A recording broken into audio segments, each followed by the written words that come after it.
আসসালামু আলাইকুম প্রিয় দর্শক, কেমন আছেন সবাই? সবাইকে ওয়েলকাম জানাচ্ছি আমার চ্যানেলে। আজকে আমি খুব সুন্দর একটা রেসিপি নিয়ে হাজির হয়ে গেলাম আপনাদের সামনে।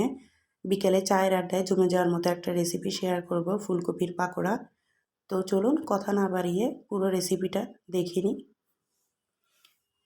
তো প্রথমে আমি এখানে ফুলকপির ফুল নিয়ে নিয়েছি মাঝারি সাইজের করে, ভালো করে ধুয়ে পানি ঝরিয়ে নিয়েছি।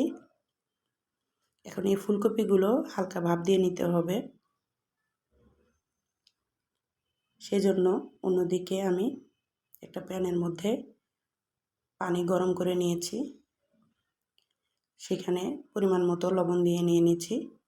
এখন এই লবণ পানির মধ্যে ফুলকপিগুলো হালকা ভাপ দিয়ে নিতে হবে, একদম কিন্তু সিদ্ধ করা যাবে না।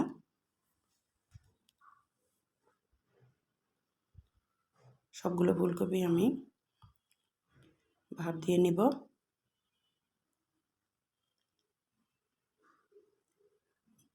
ভাপ দিয়ে নিয়ে নেওয়া হয়ে গিয়েছে, এখন আমি উঠিয়ে নিচ্ছি পানি থেকে।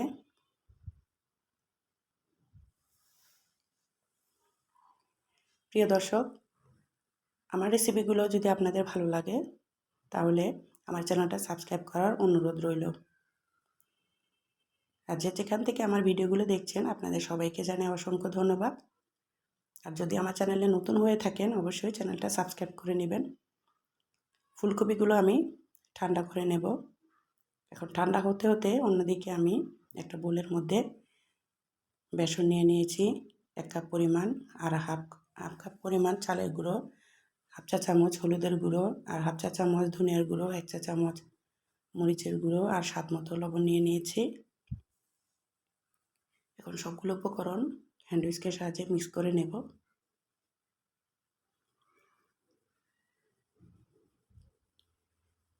শীতকালে চায়ের আড্ডায় কিন্তু এরকম ফুলকপির পাকোড়া খেতে খুবই ভালো লাগে, গরম গরম পাকোড়া।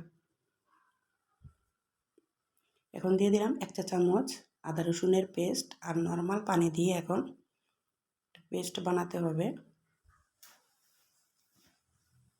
অল্প অল্প করে পানি দিয়ে এই কাজটা করতে হবে।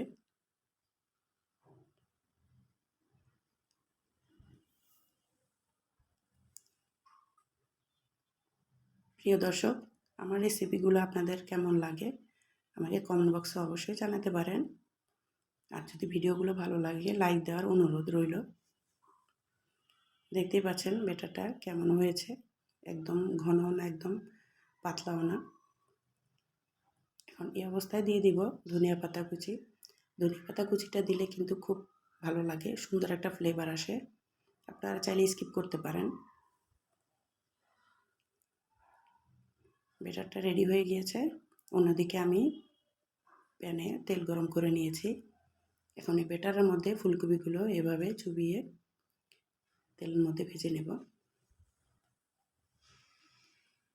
তেলটা যখন হালকা গরম হয়ে আসবে তখনই কিন্তু এই কাজটা করতে হবে। একদম ফুল গরমের মধ্যে কিন্তু পাকোড়াগুলো দিয়ে দেওয়া যাবে না।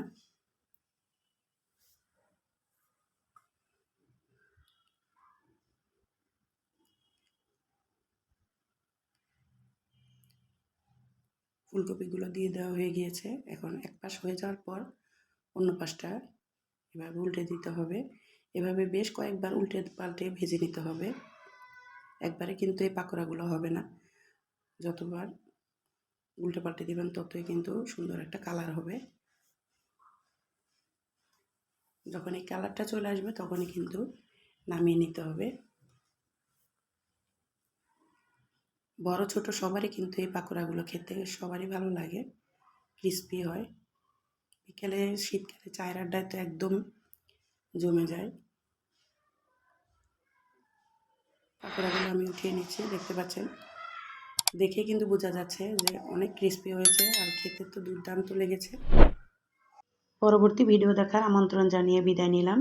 আজকে এই পর্যন্তই। সবাই ভালো থাকবেন, সুস্থ থাকবেন। দেখা হবে অন্য আরেকটা রেসিপিতে। আল্লাহ হাফেজ।